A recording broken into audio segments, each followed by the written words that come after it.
Alors Diana Boss, c'est l'histoire de Malika Benadir, qui est une future avocate qui débute un stage dans un grand cabinet parisien. Elle se destine à cette carrière d'avocate fortement encouragée par son père qui l'a élevée seule. Et Malika a une passion depuis toute petite, c'est le rap. C'est une passion qu'elle a mise de côté, qu'elle a occultée parce que c'était pas la bonne voie à suivre selon son père. Donne des envies, je suis pas fan des mecs qui sucent tellement, qui rappent sous une angine, c'est mort. C'est pas méchant donc je vais rester poli, c'est mort. Et j'imagine t'es le genre à faire pipi au lit. J'ai décidé d'insuffler dans ce scénario tout ce qu'il y avait de moi. Donc j'ai pas été inspirée par grand chose d'autre que la vie et la difficulté d'être une femme dans un milieu quel qu'il soit. Le droit et le rap, qui sont des univers de mots, de paroles. On défend soit un client, on défend des idées, mais on défend. C'est le genre musical le plus écouté. Et puis c'est un milieu qui est donc artistique, mais qui reste encore perclus de problématiques, on le sait, sur la misogynie, sur l'homophobie. Le rap est très riche de rappeuses, mais qu'on n'aime pas trop raconter ce que font les femmes. L'actrice qui joue Malika, Mouna, elle est rappeuse et c'était un talent qu'il fallait mettre en avant. Elle veut pas faire la même chose que les autres, elle fait un rap conscient. Donc c'était comment conjuguer un genre hyper populaire et de plonger notre Malika dedans et de voir ce qu'elle en faisait. C'est une forme littéraire, d'exutoire aussi, qui est extrêmement belle, malgré le fait qu'elle raconte des choses dramatique et je trouve que cette espèce de paradoxe il est très fascinant dans le rap. Il y a des battles dans la série, c'est très différent du rap qu'on écoute à la radio, c'est des 1 contre 1 avec 2 x 8 mesures chacun, comme un combat de mots. Que ça se rapprocherait de la poésie ou du slam. Je te laisse pas le choix, bitch, après ce clash tu pourras retourner pleurer chez toi.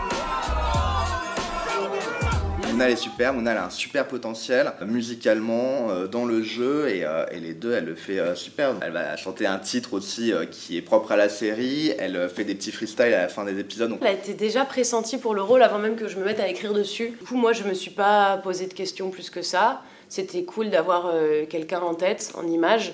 Elle a très bien pris le rôle à bras-le-corps. Waouh, je m'y attendais pas du tout. Déjà pour commencer j'aimerais remercier mon père de m'avoir toujours dit Malika, le rap ça s'écoute, ça se fait pas. On a donc Aladoum qui est rappeur, qui est champion de Rap Contenders. Vicky R, qui est rappeuse et chanteuse. On a Kader Diaby, pareil rappeur. Mouna, notre héroïne, qui est rappeuse évidemment. Et on a Joseph Mlécus qui est comédien à la base et qui du coup a eu l'occasion avec la série de faire son premier freestyle. Ce qui est drôle c'est qu'il y a Lord Co-City qu'on ne fait pas rapper. Un rappeur connu par tout le monde qu'on ne fait pas rapper. Mais sa voix suffit. Et son charisme il amène un truc. Sur RPZ. Deuxième semaine du contest, merci d'être avec nous. Et ce soir, c'est showtime caliente. On a écrit un peu de rap pour pouvoir montrer aux personnes qui allaient lire, plutôt qu'écrire ici il y a un rap. On essaie d'écrire des raps pour dire voilà ce qui va se passer. Juste, on écrit vraiment du rap de personnes blanches. Ouais. Pas étonnant que ton cul fasse 10 fois la taille de ton cerveau là. Ça, j'étais hyper fier de moi. Je me suis dit, ça fait à peu près rap. Mais honnêtement, ils sont bien meilleurs que nous. C'est eux qui ont écrit leur propre freestyle en fait. Dans cette série, l'idée c'est quand même de renouveler un peu les codes du rap. Donc on leur donnait des directions. Et Diana, qui t'a dit que tu pouvais me parler?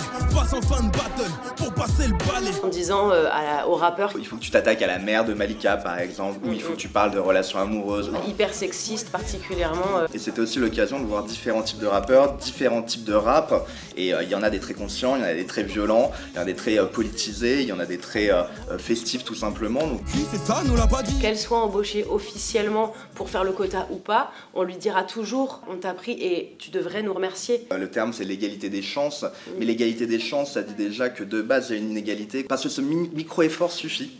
Voilà, on lui a donné sa chance. Bon après si elle concrétise pas l'essai, c'est quand même pas de notre faute quoi. On lui a quand même donné toutes les clés pour y arriver. Et pour autant, est-ce que vraiment on lui donne sa chance? Est-ce qu'on lui donne les mêmes chances que quelqu'un d'autre? Et rassurez-vous, moi je crois en l'égalité des chances.